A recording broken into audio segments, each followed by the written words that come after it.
Hi, I'm Sailesh. I used to work in IT for almost 15 years. So now finally I had quit that and we are taking care of our own business. Yeah, I'm Milan and I'm a homemaker. Both our kids study in the school and my son, his name is Herav. He's been with Prakriti for the past 3 years. So now he's in Montessori 3 and my daughter is almost 2 and she's been here for a few months now and her name's Tara. So she's in the playgroup. A Montessori method really stands out because it's all hands-on experience. You let the child think. So when I had to start looking for schools for Herav, there are very few Montessori schools in and around. When you walk into a school, you should feel like you are sending your child to a second home because that's like the first time they're going to step out of home. Yes, you do find all of this in big schools, but when it comes to these very cozy and small Montessoris, it's very difficult to find such an environment. And this was, to be very honest, the first school that I visited. And after this, I did go to another school, but there was something about Prakriti Montessori and when I spoke to Lavanya ma'am, there's something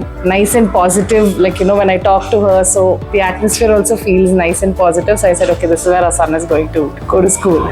From the time I have left the school to now, like there is a long gap now, and like clearly the way they teach, especially the Montessori method, like the hands-on experience that he gets at the school, like he also shows in a way at home, and especially the language. He has picked up really well, and the way he uses the language. There are a few words which he uses where I don't even remember when I first started using them. So be it language, be it the activities, and the excitement he shows while solving math. Really, there's a lot of difference from where I have seen to what it is right now. From a traditional, say, school method, it's a huge number of students with one teacher and everything's written on the board. And, there's a lot of rote learning that happens.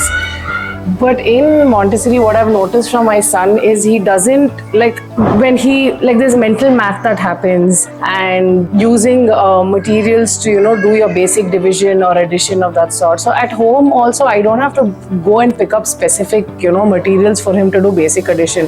I just pick out some pulses or something from my kitchen and I give it to him and he sits and he solves it. And I've seen a lot of effort that he puts into reading now. He makes, so when we're driving by, he identifies billboards. And so that is something I know, coming from a traditional school, it did take me a little while to start reading because you're not given that individual attention. Here, I know every child, or speaking for my child itself, that individual attention is given. So I can see him improving by the day and I don't see the graph declining. It's nice to stick to your roots, and with all the activities that ma'am has been conducting over the years, it's just nice. Like we grew up playing all those games, like with shells and all of it, which nowadays I cannot get my son to sit down and say, okay, play kabaddi or play this. He'll say, no, what is this? I rather, jump from here and, all of that. But it was just nice when ma'am sort of organized that event and when, all the children could get to experience what we grew up playing. Pottery happens and then trekking. So these are something that's very different. It's just,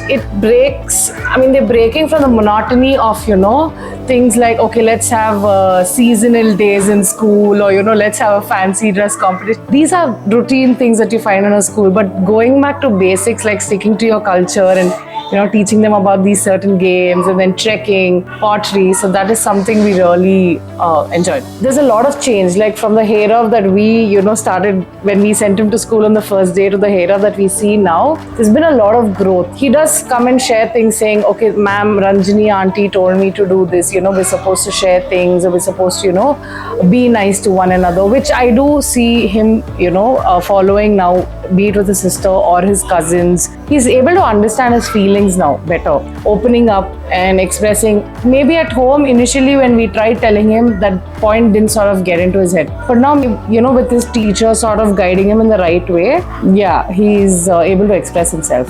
What I'm looking at is how he develops himself as a person, like how he grows as a person. So that is what is more important, and the learning should be very organic and it should not be rubbed into him, and the entire schooling process, it should be enjoyable. Here in Prakriti, what I've realized is they always look at whether the child is ready to learn something something new that you're going to teach. The child might be young but a quick learner, or the child might be a little old but maybe takes a little time. So they respect that bit of the child. When we have put Herav here, I had zero expectations. I just want to experiment because obviously, first kid, so we just want to try how it is going to be and all. But zero expectations to what he is right now. I must say that, I'm really impressed the way a bunch of passionate teachers are handling this organization. So it is really good. Unless you have that passion, so it is really tough to handle kids of that age. And they give that freedom. They also correct them when they do mistakes. Making them understand why they are wrong.